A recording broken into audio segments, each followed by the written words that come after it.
हमने ये माना कि ये एक सर्कुलर कॉइल है। ये देखो दो, और एक सर्कुलर कॉइल ये है। दोनों में करंट फ्लो हो रही है। मान लिया इसमें करंट, ये इसकी रेडियस है R1, या चलो R1 ले ली, और इसकी रेडियस हो गई R2। इसमें करंट फ्लो हो रही है I1, इसमें फ्लो हो रही है I2। तो सेंटर पर मैग्नेटिक फील्ड कैसे निकलेगी? यानी कि if I1 and I2 be the current through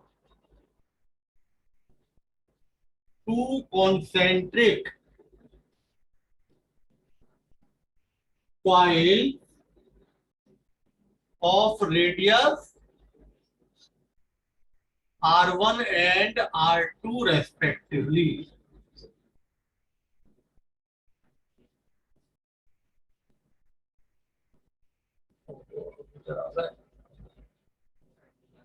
देखिए, अगर हम ये कहें कि I1 और I2 नो बात, I1 और I2 करंट फ्लो हो रही है इन कॉइल में। ये दो कॉन्सेंट्रिक कॉइल हैं। एक तो कॉइल ये है, इसकी रेडियस है R1, और दूसरी कॉइल है आउटर वाली, बाहर वाली,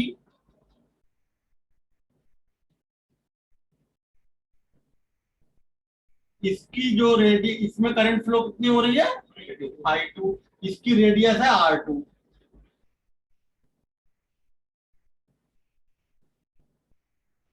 तो अब आपको बताना है कि सेंटर पर मैग्नेटिक फील्ड टोटल कितना होगा।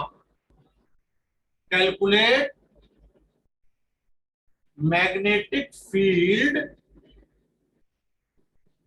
Intensity at the centre of coil.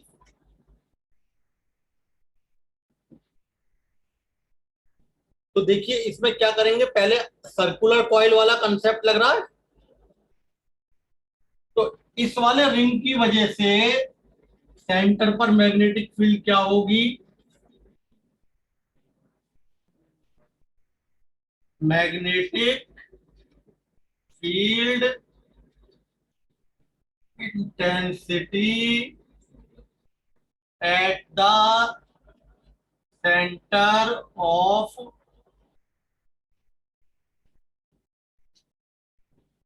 at the center due to coil carrying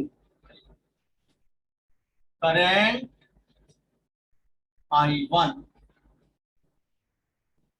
जिसमें करंट I1 जा रही है, उसकी वजह से सेंटर पर मैग्नेटिक फील्ड कितनी हुई? V1 is equal to mu naught I upon 2R होती है सर्किल की वजह से। Mu naught I upon 2R, mu naught I upon 2R। अब I की जगह तो हो जाएगा I1, क्योंकि इसमें करंट I1 जा रही है, और इस वाली कॉइल की क्या है? तो R1। और करंट मैग्नेटिक फील्ड की डायरेक्शन हम देते हैं पाम रूल या राइट हैंड रूल से। ये फिंगर अगर हमारी, हमने क्या करा, पाम रूल या राइट हैंड रूल क्या है कि अगर हम अपने कॉइल को ऐसे होल्ड करें कि ये जो फिंगर है ये करंट की डायरेक्शन को शो करे। ये फिंगर किसे शो करे? तो ये थंब हमारा मैग्नेटिक फील्ड को शो करे। अब देख रहे हो आप, ये देखो करंट ऐसे जा रही है, याद है ना? ये देखो करंट ऐसे जा रही है, ये फिंगर हमारी करंट को शो कर रही है क्लॉकवाइज। तो ये थंब कैसा आ रहा है? इनवर्ट। यानी कि हम लिख देंगे vertically inward by right hand rule, vertically inward by right hand rule, right hand rule से वर्टिकली इनवर्ड आ रही है, ठीक है। अब इस वाले की वजह से सेंटर पर magnetic field at the centre, इसकी वजह से ड्यू टू आउटर कॉइल भी लिख सकते हैं, यानी कैरिंग करंट आई, कितना हो गया भाई, म्यू नॉट आई की जगह आई टू अपॉन 2R, ठीक है भाई। अब डायरेक्शन कैसे आएगी, आर की जगह R2, आई की जगह ये करंट आ गई I2, direction right hand rule से ये कर्व फिंगर करंट को शो कर रही है, तो ये थंब हमारा बाहर की तरफ आ रहा है, यानी कि आउटवर्ड, वर्टिकली आउटवर्ड या upward bye right hand rule, right hand rule से, ठीक है। अब ये आ रहा है वर्टिकली अपवर्ड और ये आ रहा है वर्टिकली इनवर्ड, ठीक है ना।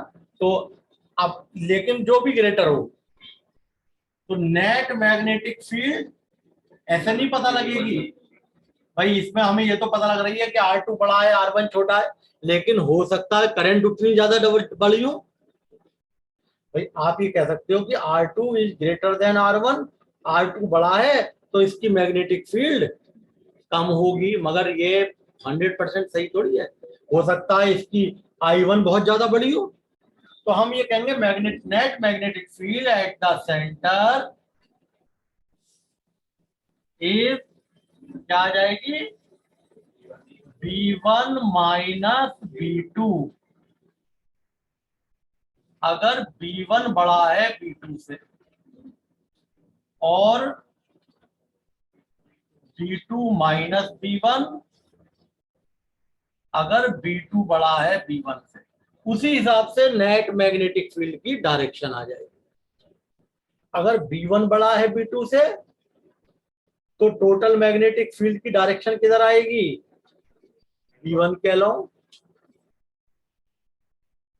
वर्टिकली इनवर्ड, और अगर V2 बड़ा है V1 से तो आपके वर्टिकली, हाँ अपवर्ड या आउटवर्ड कुछ भी लिख सकते हैं, या ठीक है भाई।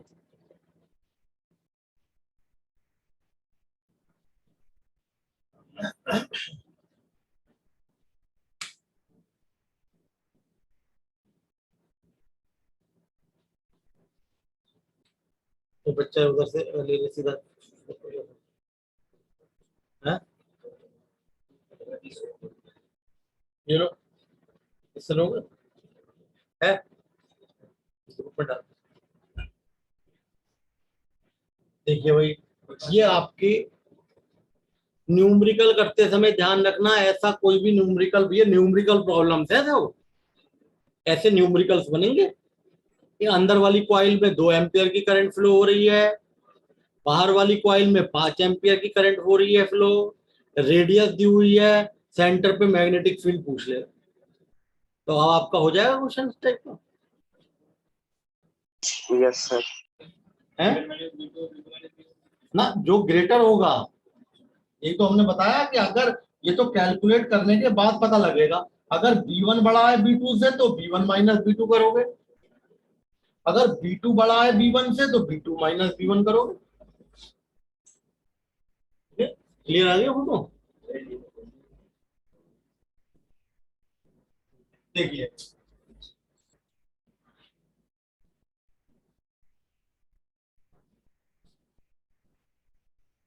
अब उसके बाद आपका पेज नंबर 12 पे है, पेज नंबर 12 पे इसमें क्या बताया हमने, देखो अगर दो सर्कुलर कॉइल रखी है तो मम्मी होगी उसको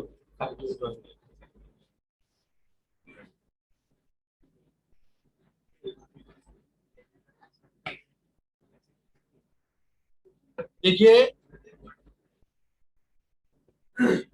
हम ये कह रहे हैं दो कॉइल परपेंडिकुलर रखी हैं। अब दो कॉइल परपेंडिकुलर रखी है, उनको हम डायग्रामेटिकली नहीं बना सकते। यहां पर दो कॉइल परपेंडिकुलर रखी हुई हैं, एक में करंट फ्लो हो रही है I1, एक में करंट फ्लो हो रही है I2, सेंटर पर मैग्नेटिक फील्ड, अंदर वाली जो कॉइल है I1 जिसमें करंट फ्लो हो रही है उसकी रेडियस ए है, दूसरे की बी है। लेकिन क्या दिया हुआ है कि कॉइल के प्लेन एक दूसरे के परपेंडिकुलर रखें। अब डायग्राम में तो नहीं बना सकते ना। इसका मतलब क्या हुआ कि एक कॉइल तो ऐसे रखी है और दूसरी कॉइल ऐसे रखी है, देखो हो गए परपेंडिकुलर। एक कॉइल तो ऐसे रखी है, अब ऐसी कॉइल को तुम बोर्ड पे कैसे बना लोगे? बोर्ड पे तो 2 डायमेंशन है, वो वैसी बनेगी। लेकिन अंडरस्टैंडिंग के पॉइंट ऑफ व्यू से एक कॉइल ऐसे रखी है और दूसरी कॉइल इसके परपेंडिकुलर ऐसे रखी है। तो अगर दो कॉइल के प्लेन, यानी कि एक कॉइल ऐसे रखी है ये और एक कॉइल ऐसे रखी है, दो कॉइल के प्लेन आपस में परपेंडिकुलर, ये समझ लो एक जैसे ये हो गई और एक कॉइल ये हो गई, देखो ये हो गए परपेंडिकुलर। दोनों, इस कॉइल का प्लेन और इसका प्लेन परपेंडिकुलर है। अगर दो कॉइल के प्लेन परपेंडिकुलर हैं तो उनकी वजह से मैग्नेटिक फील्ड भी परपेंडिकुलर होगी। ठीक है ना? अगर दो कॉइल के प्लेन आपस में परपेंडिकुलर हैं तो उनकी वजह से जो मैग्नेटिक फील्ड है वो हमेशा ध्यान रखिएगा परपेंडिकुलर आए। यानी कि हमने ये दो कॉइल ले ली, इनका नाम भी वही रख देते हैं। इसमें हमने I1 और इसमें हमने I2 इधर दिखाई है। वो इससे कोई फर्क नहीं पड़ता, डायग्राम में और नोट्स में डायरेक्शन में थोड़ा सा चेंज करा जा सकता है, वो तो न्यूमेरिकल में कैसे भी आ सकता है। अब ये है, यानी कि टू कॉइल, और इसमें हमने, हाँ रेडियस भी अलग ले ली है, of radius R1 and R2 carrying current. देखिए न्यूमेरिकल के पॉइंट ऑफ व्यू से करा रहा हूं, ये कोई डेरिवेशन नहीं है, इस पे न्यूमेरिकल ही आएगा। Two coils of radius R1 and R2 carrying current I1 and I2 respectively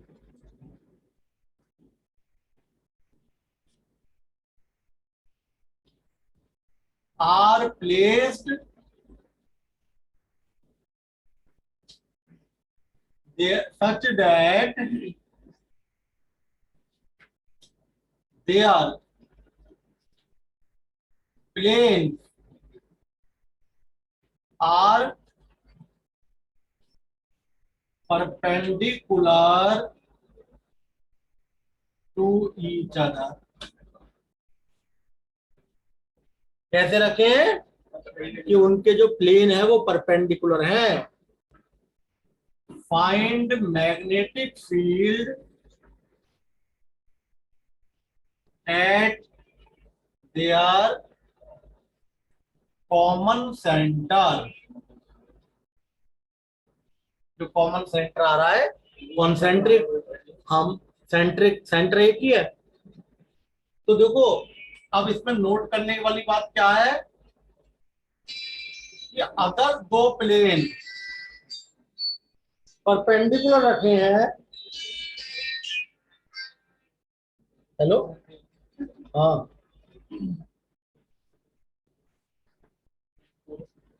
ठीक है, ठीक ठीक ठीक है, ठीक है, ठीक है, ठीक है, ठीक है, हाँ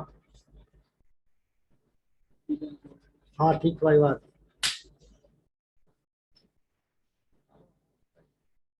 अच्छा अच्छा, हाँ अच्छा अच्छा, हाँ हाँ हाँ, सही बात है, ठीक ठीक ठीक है, मैं भी भिजवा हाँ हाँ हाँ हाँ हाँ, अच्छा अच्छा अच्छा।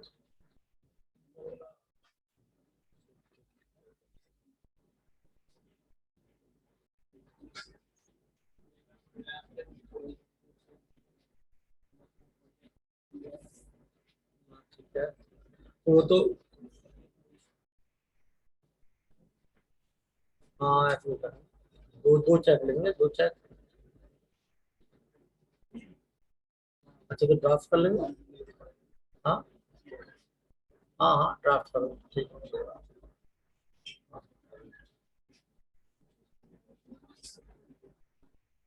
कोई तो चक्कर है, उस दिन पता नहीं, मैं करना चाहे नहीं करना चाहे, एक दिन पहले अगर आज, आज हो जाएगा, आज आज पक्का हो जाएगा, हो जाएगा। सर क्या?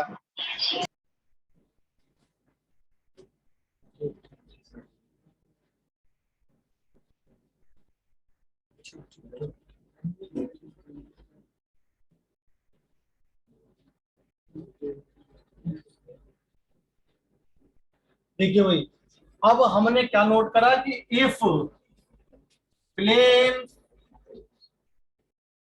हमारा क्वेश्चन क्या है कि अगर दो कॉइल जिसकी रेडियस R1 R2 है, इसकी रेडियस जो है वो मान लिया R1 है, और इसकी रेडियस मान लिया R2 है, ये दोनों कॉइल कैसे रखी हैं कि इनके प्लेन आपस में परपेंडिकुलर हैं, यानी कि एक का प्लेन अगर ऐसे रखा है, एक कॉइल ऐसे रखी है, तो दूसरी कॉइल ऐसे रखी है, ठीक है ना, तो वही ये हो बच्चे भी खुश हो जाएंगे, ये ऐसे ऐसे रखी हुई है, ठीक है ना, इस टाइप से, तो जब दोनों के प्लेन आपस में परपेंडिकुलर हैं, तो मैग्नेटिक फील्ड भी परपेंडिकुलर होगी, ठीक है ना, if planes are perpendicular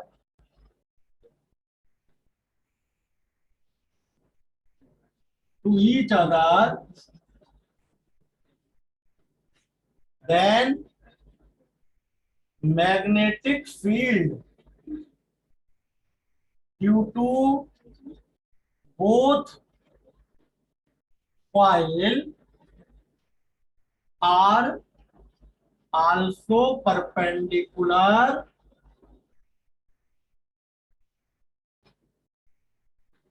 to each other। अब जरा देखना भाई, B1 क्या आया, पहले वाली कॉइल की वजह से magnetic field mu naught I1 upon, और B2 क्या हो जाएगा, डायरेक्ट पता ही, अभी पहले भी करा था सर्कुलर कॉइल का, लेकिन ये B1 B2 अब एक परपेंडिकुलर होंगे, जैसे इस वाली कॉइल में मान लेते हैं इसका जो B1 है, इस वाली कॉइल का B1, एक मान लिया आपके पास ऐसे आ गया B2, ये B1, ये B2 ऐसे परपेंडिकुलर होंगे, क्योंकि कॉइल्स परपेंडिकुलर है, कॉइल के प्लेन परपेंडिकुलर है, तो मैग्नेटिक फील्ड भी परपेंडिकुलर होगी। अब जब ये magnetic field B1 B2 perpendicular आ गई, तो भाई इसका रिजल्टेंट किधर आएगा, ऐसा आ जाएगा रिजल्टेंट, मान लिया अल्फा यस एंगल सर। पे आ रहा है, तो रिजल्टेंट मैग्नेटिक फील्ड कैसे निकलता है रिजल्टेंट? अंडर रूट में b1 का स्क्वायर प्लस b2 का स्क्वायर। B2 का स्क्वायर। और डायरेक्शन, डायरेक्शन कैसे निकलेगी? जैसे हम आपसे कहें कि भाई डायरेक्शन भी तो बताओ इसकी, तो ये डायरेक्शन कैसे निकलेगी? ये एंगल, डायरेक्शन का मतलब ये एंगल निकालने हम tan alpha perpendicular upon base, direction आ गई tan alpha equal to perpendicular हो गया ये ओवर B1। बेस हो गया ये अपॉन बेस, ये डायरेक्शन आ गई। तो न्यूमेरिकल करते समय ऐसा क्वेश्चन आ जाए कि दो कॉइल करंट दे रखी है 2 एम्पियर 4 एम्पियर, I1 I2 हो गया। रेडियस दे रखी है 3 सेंटीमीटर 5 सेंटीमीटर, R1 R2 आ गया, B1 और B2 आ जाएगा। और अगर कॉइल के प्लेन आपस में परपेंडिकुलर हैं, अगर कॉइल के प्लेन परपेंडिकुलर हैं तो मैग्नेटिक फील्ड भी परपेंडिकुलर होगी। तो रिजल्टेंट क्या आएगा? अंडर रूट में b1 का स्क्वायर प्लस b2 का स्क्वायर, ये डायरेक्शन है, ठीक है ना। थीटा 90 डिग्री है भाई। यहां पर ये पता है आपको, ये parallelogram law of vector addition, under root a square plus b square plus 2ab cos theta, theta 90 है, उसकी वैल्यू खत्म हो गई यहाँ पे 0.90, ठीक है भाई।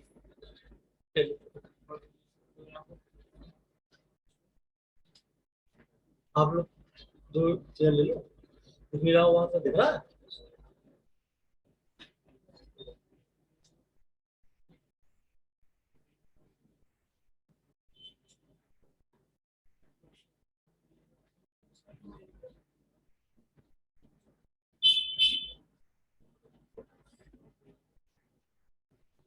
ठीक है भाई।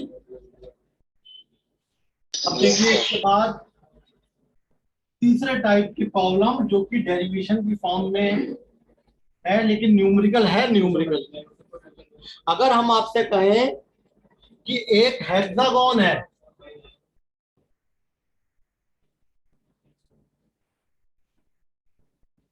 एक ये रेगुलर हेक्सागोन है,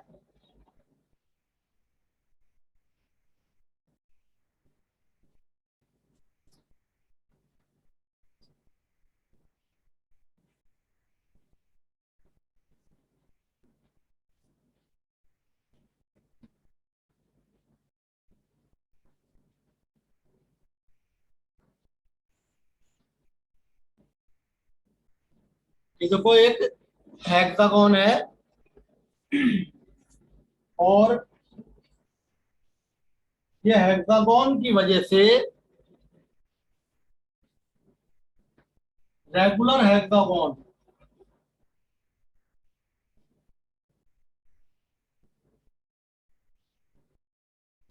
इस रेगुलर हेक्सागोन की वजह में करंट फ्लो हो रही है।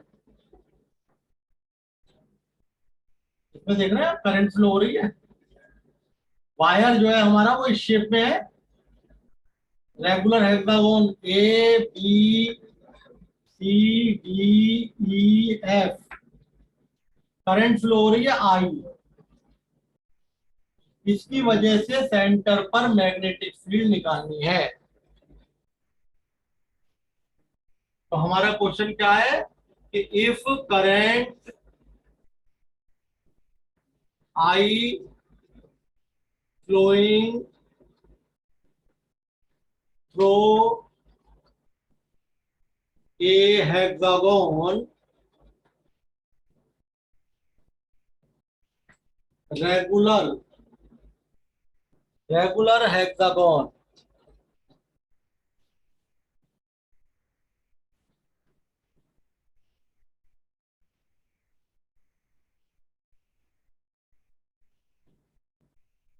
हेक्सागोन रेगुलर हेक्सागोन में करंट फ्लो हो रही है, क्या करना है आपको? ऑफ ईच साइड ए, इस रेगुलर हेक्सागोन की हर एक साइड कितने की है भाई? हर एक साइड एक की है।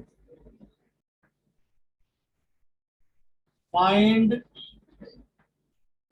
Net magnetic field at its centre. तो फिर देखिए वही चीज आ रही है कि हेक्सागोन में कितने वायर है?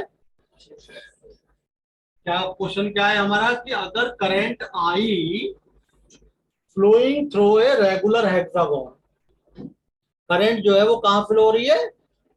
हेक्सागोन में, जिसकी हर एक साइड क्या है? ए है। नेट मैग्नेटिक फील्ड सेंटर पे, तो पहले हम एक वायर की वजह से निकाल के 6 से मल्टीप्लाई कर दें। अब एक वायर की वजह से निकालेंगे तो ये पहले तो ये बता दो कि ये डेफिनेट लेंथ का है, इनडेफिनेट लेंथ का है? डेफिनेट। तो डेफिनेट लेंथ के लिए तो एक तो ये तो हो गई आर, और ये angle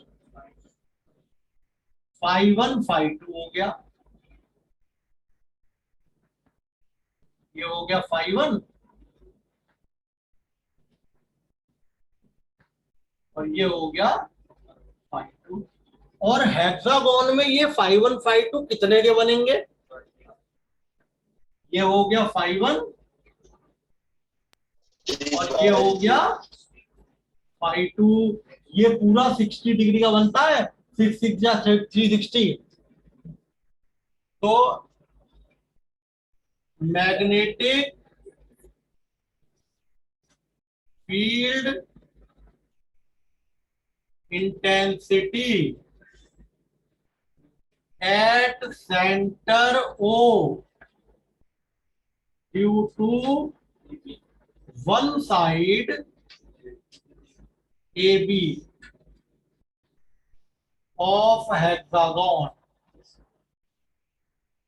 is B1 is equal to mu naught upon 4 pi I upon R sin φ1 plus sin φ2।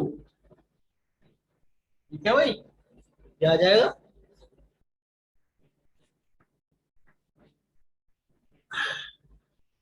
अब जरा देखें भाई, ये मान लिया हमने P ले लिया। In hexagon angle B O A is equal to 60 degree, क्योंकि हेक्सागोन में 6 साइड होती हैं, तो एक साइड 60 का बनाएगी, तभी तो 6 साइड 360 का बनाएंगी। तो एंगल φ1 यानी कि पी ओ पी और ए ओ पी दोनों 30 डिग्री के हो गए। φ1 और φ2 दोनों 30 के आ गए। चलो भाई, φ1 φ2 आ गया। आर कैसे निकलेगा? आर क्या है? आर कहां से कहां तक है? ओ से पी तक, ये निकालना है तुम्हें। आर आर कैसे निकलेगा तो देखना है भाई जरा। ये अगर मैं डायग्राम बनाऊं, ये आप कह रहे हो 30 डिग्री का है ओ, ये पी ले लो, ये पी है और ये बी है, तो भैया ये आधा हो गया a/2 और ये 30 है, ये निकालना है यार। आ जाएगा 10 30, है ना? In triangle O P B में 10 30 degree perpendicular BP upon OP. 10 30 होता है 1/√3 और भैया बीपी हो गया a/2 अपॉन ये हो गया आर। तो यहां से आर की वैल्यू आ गई a√3/2। आ गया भैया? आर आ गया, फाइव वन फाइव टू आ गया, दोनों इक्वेशन नंबर 1 में रखते हैं। Put five one is equal to five two is equal to 30 degree and R is equal to a root 3/2 in equation 1, first equation. ठीक है भाई, नीचे लिखा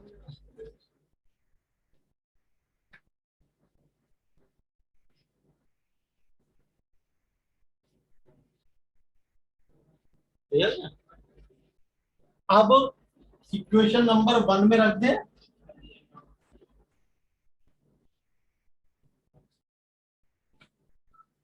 B1 इज इक्वल टू 1 क्या थी भाई?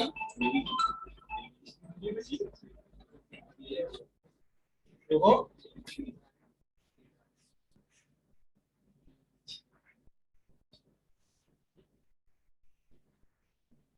ये हमारी इक्वेशन 1 थी, इसमें रखते हैं हम।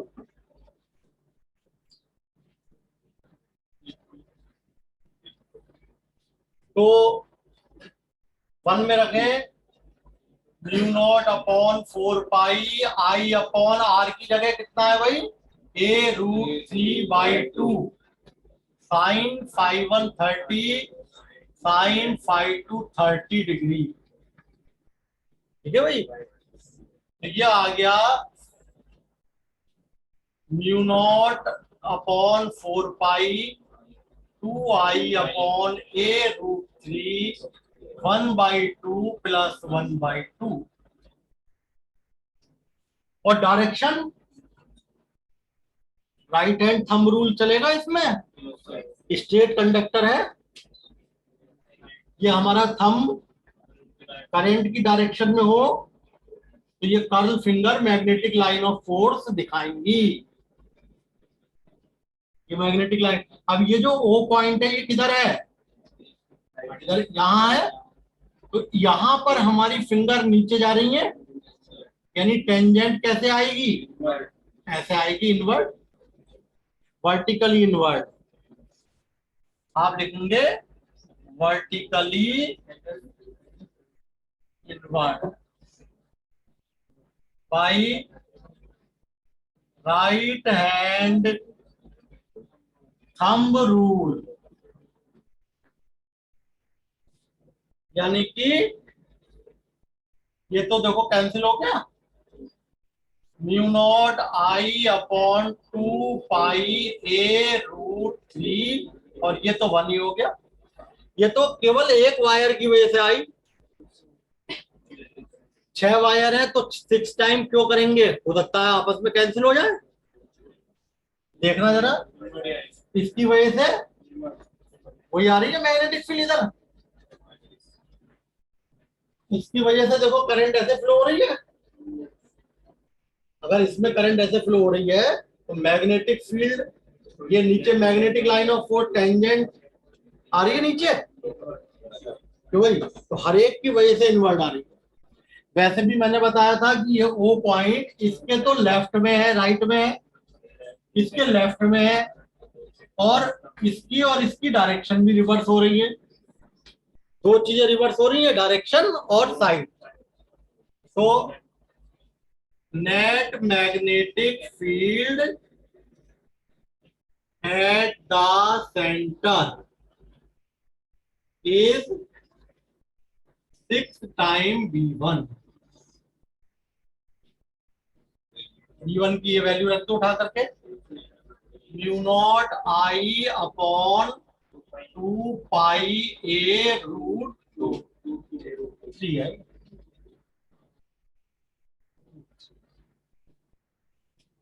ठीक है भाई, ये आपने वैल्यू रख दी।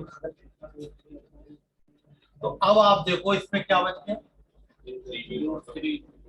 एक तो ये हो गया 2 से 3 और 3 से रूट 3 कैंसिल हो गया, यानी root 3 mu naught I upon pi a vertically inward.